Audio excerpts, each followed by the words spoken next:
Bismillahirrahmanirrahim. Assalamualaikum warahmatullahi wabarakatuh. Baik, kembali lagi di video saya. Video kali ini kita akan membahas tentang asesmen dalam kurikulum merdeka. Yang pertama yaitu tentang konsep asesmen dalam kurikulum merdeka. Dalam kurikulum merdeka, penilaian menggunakan istilah asesmen yang diartikan sebagai proses pengumpulan dan pengolahan informasi untuk mengetahui kebutuhan belajar, perkembangan, dan pencapaian hasil belajar peserta didik. Kurikulum merdeka menekankan pentingnya keterpaduan pembelajaran dengan asesmen, terutama asesmen formatif, sebagai suatu siklus belajar. Prinsip-prinsip pembelajaran yang digandengkan dengan prinsip-prinsip asesmen mengidentifikasikan pentingnya pengembangan strategi pembelajaran sesuai dengan tahap capaian belajar peserta didik. Pembelajaran ini dilakukan dengan memberikan materi pembelajaran yang bervariasi sesuai dengan pemahaman peserta didik. Dan tujuan dari diferensiasi ini adalah agar setiap anak dapat mencapai tujuan pembelajaran yang diharapkan. Dengan demikian, pembelajaran yang berorientasi pada kompetensi membutuhkan asesmen yang bervariasi dan berkala. Dan sesuai dengan fungsinya, asesmen terbagi kepada 3 jenis, yaitu asesmen as learning atau asesmen sebagai proses pembelajaran, asesmen for learning, asesmen untuk proses pembelajaran, dan asesmen of learning, asesmen akhir proses pembelajaran. Selama ini, pelaksanaan asesmen cenderung berfokus pada asesmen sumatif atau asesmen of learning yang dijadikan acuan untuk mengisi laporan hasil belajar. Hasil asesmen belum dimanfaatkan sebagai umpan balik untuk perbaikan pembelajaran. Pada pembelajaran paradigma baru, pendidik diharapkan lebih berfokus pada asesmen formatif. Perbedaan asesmen as learning dengan asesmen of learning terletak pada pelibatan peserta didiknya. Pada asesmen as learning, peserta didik dilibatkan secara aktif dengan diberikan pengalaman untuk belajar menjadi penilai bagi dirinya sendiri atau self-assessment dan temannya atau per-assessment.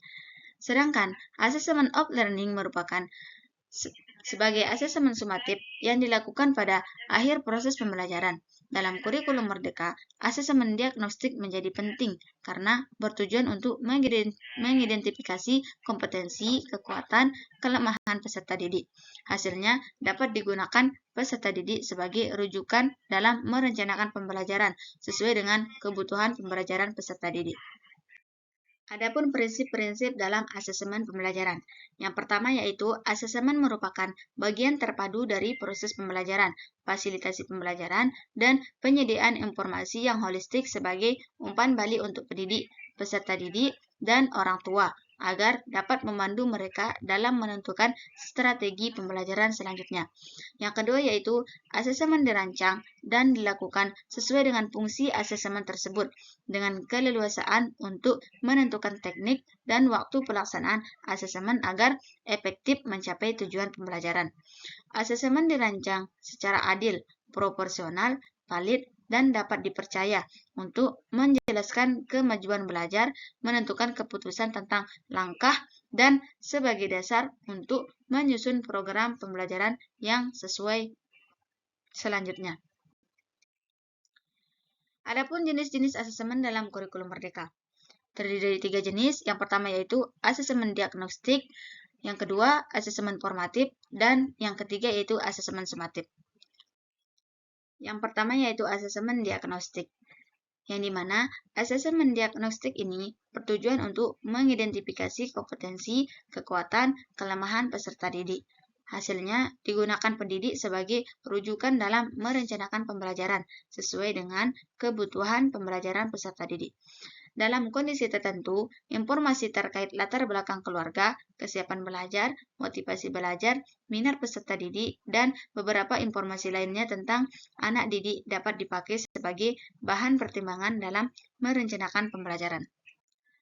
Asesmen diagnostik dibagi menjadi 2, yaitu asesmen diagnostik kognitif dan asesmen diagnostik non-kognitif. Yang pertama yaitu asesmen diagnostik kognitif adalah asesmen yang bertujuan untuk mendiagnosis kemampuan dasar peserta didik dalam topik sebuah mata pelajaran. Asesmen diagnostik juga bertujuan untuk mengidentifikasi capaian kompetensi peserta didik, menyesuaikan pembelajaran di kelas dengan kompetensi rata-rata peserta didik, dan memberikan kelas remedial atau kelas tambahan kepada peserta didik yang kompetensinya di bawah rata-rata. Yang kedua yaitu asesmen diagnostik non-kognitif adalah asesmen yang bertujuan untuk mengetahui kesejahteraan psikologi dan sosial emosi peserta didik, mengetahui aktivitas selama belajar di rumah, mengetahui kondisi keluarga peserta didik, mengetahui latar belakang pergaulan peserta didik, dan mengetahui gaya, karakter, serta minat peserta didik. Yang kedua yaitu asesmen formatif. Asesmen formatif bertujuan untuk memantau dan memperbaiki proses pembelajaran, serta mengevaluasi pencapaian tujuan pembelajaran. Asesmen ini dilakukan untuk mengidentifikasi kebutuhan belajar peserta didik, hambatan atau kesulitan yang mereka hadapi, dan juga untuk mendapatkan informasi perkembangan peserta didik. Informasi tersebut merupakan umpan balik bagi peserta didik dan juga pendidik. Dan yang terakhir yaitu asesmen sumatif, yang dimana asesmen sumatif adalah asesmen yang dilakukan pada akhir pembelajaran. Asesmen sumatif pada jenjang pendidikan dasar dan menengah bertujuan untuk mencapai tujuan pembelajaran atau capaian pembelajaran peserta didik sebagai dasar penentuan kenaikan kelas atau kelulusan dari satuan pendidikan. Penilaian pencapaian hasil belajar peserta didik dilakukan dengan membandingkan pencapaian hasil belajar peserta didik dengan kriteria ketercapaian tujuan pembelajaran. Selanjutnya, merencanakan asesmen pembelajaran. Apabila pendidik menggunakan modul ajar yang disediakan, maka ia tidak perlu membuat perencanaan asesmen. Namun, bagi pendidik yang mengembangkan sendiri rencana pelaksanaan pembelajaran atau modul ajar, maka dia perlu merencanakan asesmen formatif yang akan digunakan. Tahapan yang dapat dilakukan dalam merencanakan asesmen adalah merumuskan tujuan asesmen yang berkaitan erat dengan tujuan pembelajaran. Setelah tujuan dirumuskan, pendidik memilih dan mengembangkan instrumen asesmen sesuai tujuan. Beberapa hal yang perlu diperhatikan dalam memilih atau mengembangkan instrumen antara lain yaitu karakteristik peserta didik, kesesuaian asesmen dengan rencana atau tujuan pembelajaran, dan tujuan asesmen. Kemudahan penggunaan instrumen untuk memberikan umpan balik kepada peserta didik dan pendidik. Adapun bentuk-bentuk asesmen dalam kurikulum merdeka. Bentuk yang pertama yaitu bentuk asesmen tertulis, terdiri dari jurnal, esai, poster, dan tes tertulis.